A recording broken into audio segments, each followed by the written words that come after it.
This week on Supercars Torque, co-drivers for Bathurst are all but confirmed, Craig Baird gets himself in the spotlight again, and Fabian Coulthard tries to prove me wrong.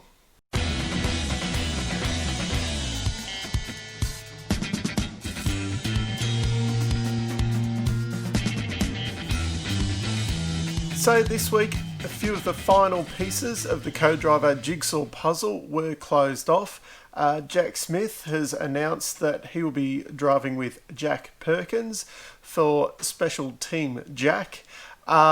Could this be another team where the co-driver is faster than the main driver? Having said that, I have said Jack Smith has impressed me this year, and Jack Perkins only run in the Eggleston Super 2 car at Adelaide was not that impressive, and he probably struggled a little bit the last couple of years as a co-driver. I think it's a good pickup though for the Jack Smith team. Perkins is a fairly safe pair of hands. And experience is what young Jack Smith needs. The other confirmations were at Techno Team Sydney. Surprise, surprise, Jono Webb will be in there partnering Alex Davison. Probably the biggest surprise was Steve Owen is going to be with Chris Pither. Steve hasn't been around for a couple of years, so another safe-ish pair of hands. They're not going to set the world alight anyway, so yeah. The only confirmations we're waiting for is that Tim Blanchard will be announced as Macaulay Jones's co-driver. I don't think that has actually been announced yet. We can assume it's going to happen, a bit like the Jono Webb one. And who's going to fill the seat next to Andre Heimgartner? Interesting, especially given, they showed quite a bit of pace over the weekend. It is what you'd expect would be a sought after kind of co-drive seat, and there's not many pegs to fit in that hole at the moment. In the on again, off again, on again year that is 2020, apparently Super 2 will be seen at Bathurst this year. So who knows what happened over the last week or so, and now all of a sudden, yes, Super 2 will be racing at Bathurst. The champion will be crowned. Still a possibility that they will have their own standalone round later on in the year, probably at Sydney Motorsport Park, probably to fill in the gap that the Supercars won't be having, that they were supposed to be there in December, but they're going to call the championship at Bathurst this year.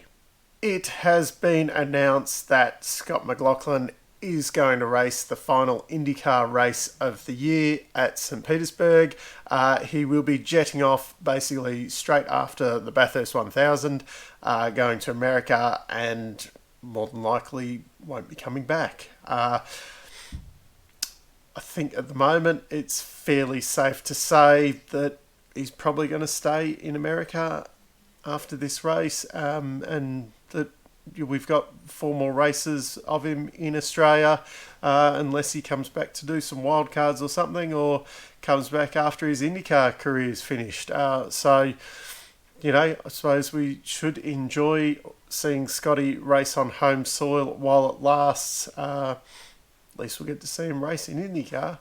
There will be crowds at Bathurst, but it's limited to 4,000 people each day. So those of you who go to the 12-hour, you'll be used to that kind of size crowd. People who go to the proper Bathurst in October, it's probably going to look very, very, very bare to what you're used to. I'd have to admit, on the telecast, it's been nice seeing a little bit of crowd around the track, but it doesn't exactly spoil the product not having the crowd there. It will be interesting to see Bathurst. I mean, normally you've got the grandstand packed out across the top of the mountain, and that is all packed out. It will look a little bit different, but it's yeah, I suppose we're used to seeing no crowds when we watch TCR or the 12 hour or something like that. So at least some lucky people will be able to go. For all you E-Series fans, and I know there's a lot out there, the E-Series is back, and not the All-Stars, Supercars, BP, E-Series, whatever we had earlier on in the year. This will be the proper E-Series with the proper E-Series drivers. All of the teams have confirmed they will be competing in it, except for Penske at the moment. They have confirmed that sometimes there will be real Supercars drivers in as wildcards, but this is more for the guys who are good at playing the game, unlike your Dave Reynolds. You might see someone like Shane Van Gisbergen or Heimgartner in there that's actually good at playing it. There will be a $26,000 prize for the winner, which, funnily enough, is probably the biggest prize that Supercars hands out, because you don't actually get anything for winning in Supercars other than, a good drive somewhere, sponsors, big contracts, things like that. And anyway, if you're into those computer games, be something to watch. A little interesting comment from during the week. I was listening, I think it was on a podcast I was listening to, not going to mention because they're competition for me, but I was listening away and Mr. Craig Lowndes was on there, and the question came up about, should Shane have moved over for Jamie in Townsville, to get more points for the championship. And Lowndes came back and said, I don't think Jamie would want to win the championship that way. I had to have a bit of a chuckle after, thinking back to Townsville and Newcastle not that long ago when we had the situation where Shane moved over to let Jamie win, and Craig took out the competition. So on that day, he had both teammates helping him out. So I had to laugh over that one. Of course, on the flip side, we did have the whole Debris thing at Bathurst last year to give Scott a helping hand, bit of tit for tat, and what was going on at Townsville this year as well. But I just had to laugh. I thought, bit of a short memory there, Craig. There's a few times where you moved over to help Jamie over the years and nothing was said. So there was racing over the weekend, and boy was there racing. For all the criticism the Ben's copped before, who would have thought all you had to do was put them on a softer tyre that degrades? I'm just as shocked as anyone. I've been saying for ages, just put them on softer tyres everywhere. Softer, softer, softer. And those tracks where the soft tyre is good, make a softer tyre. The Bathurst, we should use the hard tyre. Other than that, everywhere else should be soft. Maybe Phillip Island if we ever go there again. But the racing was great at the Bend on the soft tyre. Start off with a bit of a negative though. Once again, we had the top 15 shootout. Not sure why we need it. Hopefully it's not around next weekend, because it's just... If we have to have these big, long, drawn-out qualifyings, let's have a whole field shootout and be done with it. It comes up and up again, and nobody enjoys it. And it's even worse when you've got nearly a 2-minute lap at the Bend with that many cars running. Bathurst is a special place. It should have its top 10 shootout. That's fine. Everywhere else, we don't need shootouts every weekend. We did get to see Chaz put the car on pole. Unfortunately, they've built a great qualifying car there at the moment, and it backwards all the way during the race. But unlike the Walkinshaw cars over the last few years that had no speed at any time, anywhere, at least there is some speed out of this car. And funnily enough, if we look at the championship, Chaz is still actually 5th in the championship, which, I think if you spoke to like Courtney or Pye last year, they probably would have given their left nut for that kind of championship position. Probably give their left nut to have the same kind of talent as what Chaz has got at the moment as well. So, the racing. We had some incidents. Wing Cup dive bomb on Scotty. Pretty simple. Just a Wing Cup dive bomb. We haven't actually seen one of these for... The last one I can remember was at Bathurst in 2016, I think it was. And we all know how well that ended. To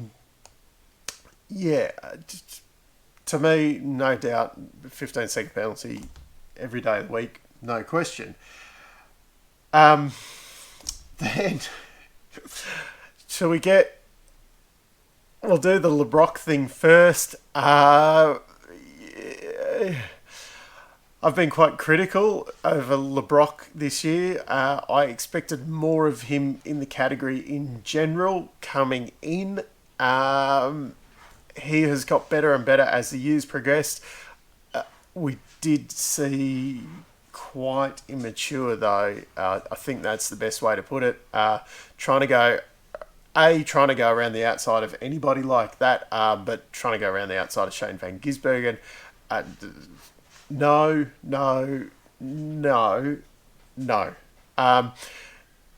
He could have had a win, and it was funny how the commentators are all kind of referring to it as a genuine win, as opposed to the ungenuine win that he had at Sydney Motorsport Park. A lot of that was tyre choice. There was other guys on the same tyre strategy, and that he was the one who pulled it off.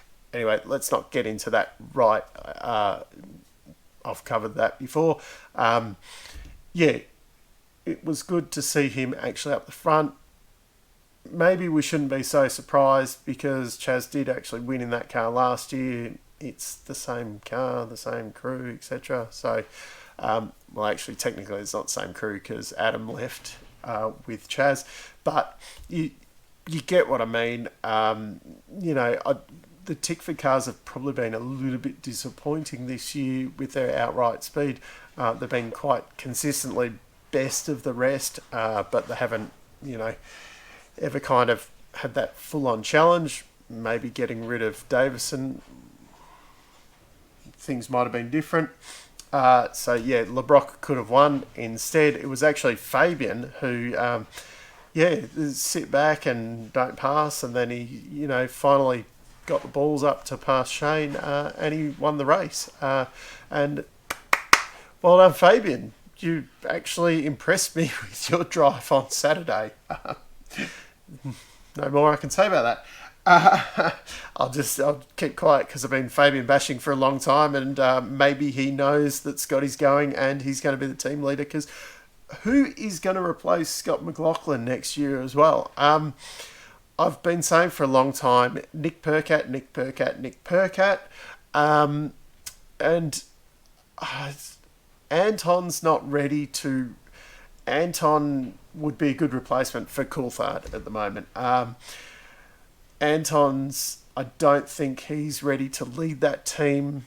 I think Percat would be better as a leader. And then Heimgartner would be my second choice. And honestly, I'd then maybe partner Tim Slade in with Fabian.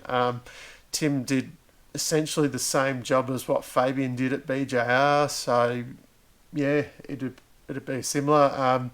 Maybe if the two of them working together and that, maybe they could have weekends like Fabian had this weekend all the time. You just never know. With Scott gone, maybe the dynamics in the team change a bit, and Fabian might be able to take it to the Triple Eight pair. Can't quite see it happening. Anyway, so Jamie got a 15-second penalty. We better give Scott one too. All right. The way I'd put some footage up there, maybe I can get a still picture up there, but essentially the way I saw it was Scott was going down the inside, and then Lee started to shut the door, and Scott backed out of it more than he needed to. So the contact was made further back on the car than the B pillar. So essentially, I think what they were saying was if Scott hadn't backed out of it, if he'd kept right into it and hit Lee further up, that would have been fine because he would have been past the B pillar. But also, it was interesting. Then Bairdo has to come and explain it. So if you haven't done anything wrong, why would you need to? Didn't come out and explain the Jamie penalty. So Bairdo says, Scott was out of control. I don't know at what point Scott was out of control. Lee Holdsworth, of course, he had his big cry about it. I'm sure you could go up and, give him a little tickle and he'd probably have a cry about how unfair it is and, everyone's against him. And all he had to do was go, oh, shit, someone's down the inside of me. I'll just stay a little bit wider. No, he just thinks, oh, there's a car there. I'll take my normal line through the corner. Like, there's a car there, Lee. Where was Scott supposed to put the car? Just up to me. Lee deserved to be spun around. I've been critical. There's a few drivers in the field that they haven't quite got a racing brain about them, and they just take the normal line and think nothing's going to happen. And unfortunately, sometimes things do happen. But it led for an exciting race. Keeps the championship a little bit closer, although I would prefer the championship to be wrapped up next weekend so that we don't have to listen to any championship talk at Bathurst and everyone can just go flat out at Bathurst. But that's just, I want Bathurst to be part of the championship. I don't want it to be the decider and all we're talking about during Bathurst is the championship. I want to just focus on the race at Bathurst and let everyone go flat out to try and win the great race. So after Saturday's chaos, Sunday was a little bit quieter other than lap 1 of the third race of the weekend. Jaime went to pass Shane Van Gisbergen and I think he was trying to do a bit of a Shane Van Gisbergen move and, as he come in and hold him out there, as what Shane did so successfully at Townsville to Scott. But this time, Shane just decided, oh, well, you're doing that to me, I'll just spin you around. I've defended Shane for a long time, but, mate, you're making it harder and harder with moves like this. I don't know. He deserved the 15-second penalty. And then we saw chaos behind and Frosty and Courtney got destroyed, which, who cares? Courtney was having a shit weekend and, Frosty's basically been anonymous since he won his championship. So, it doesn't matter that much. But it's just Shane. Like... You're making it hard on us fans, buddy. Like, I'm having trouble defending you with these moves now. So please just stop. There's no more to say about that. Interestingly enough, in the first race on Sunday, Jamie had what they called a disaster of a pit stop where the air spike didn't work and it was a 12-second pit stop. It's amazing that our category has come this far now where guys are doing, granted, okay, they're only doing 2 tyres, but they're doing 2 tyres in 3 seconds. I think there was possibly someone who went under 3 seconds over the weekend for a 2 tyre stop. I can't remember exactly on times, but just a 12-second stop is a disaster. And you watch footage back in the days where the guys are running around doing, like on the Perkins cars, always doing the 5 wheel nuts and things like that. And 12 seconds is a disaster, apparently. And it put him a long way back in the field as well. It's ridiculous, actually, how close. You think, like, how big the bend is, how far the cars seem to be spread out and that. And a 12-second pit stop just basically wrote him off in the race. It's amazing how close the championship really is. So after everything was said and done, it was actually a really good weekend for the Shell V-Power Racing team overall. Fabian Coulthard won the round. Yes, that guy that I've been criticising all year. Pulled the finger out of his ass and off he went and did well. And he was a long way ahead. He's 40-odd points ahead of Jaime, who finished second, funnily enough. Really good weekend for that side of the Kelly Racing crew. Scott McLaughlin ended up third, Anton fourth, and Mr. Consistency himself, Cam Waters, was fifth. Championship points now. Scott is, of course, leading on 2062. Jamie is 215 behind. So 86 points more than Jamie would seal it this weekend coming up. And then who cares? Surprisingly, though, in the championship, as I said, Mr. Consistency, Cam Waters, is in third. Then Shane Van Gisbergen is in fourth. Shane should be third. There's no reason that he's fourth other than his own mistakes all year. Chaz Mostert fifth, and then Fabian Coulthard in sixth. So really he should be fourth as well. So that's, his own fault. And then Percat, in, you would argue, a crap car in comparison, is in seventh. So that reiterates, my kind of belief that Percat's probably the Penske man for next year. Anyway, we got a big long off season coming up that we can speculate who is going to take that Scott's seat if Scott does go. So back to the Bend once again next weekend. I think we're on all soft tyres again. They will be using the short track layout, so it will be something a little different.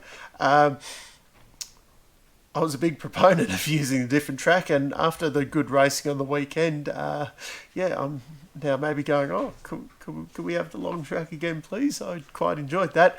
But it will be interesting to see them on, it's the same place, but at least it's a bit of a different layout. So it will have a slightly different feel to it. Changes as good as a holiday. And it's the penultimate round of the championship, so we could nearly see a champion crowned. If things go similar to what they did this weekend, I can't see that. Triple Eight will, they'll pull the rabbit out of the hat and they'll sort out their tyre blister issues during the week, I'd imagine. But how good was it? Again, racing with degrading tyres, and because they were degrading but they all had softs, so there didn't seem to be that issue where you really had to sacrifice one race, because most of the guys were coming into the pits and only putting two on, so you were keeping some up your sleeve. So that was probably a little bit better setup than, say, at Sydney, where we had the soft and the hard kind of thing. But let's just hope that the racing's as good again this weekend. So I've prattled on for long enough. Until next time, I'll see you later.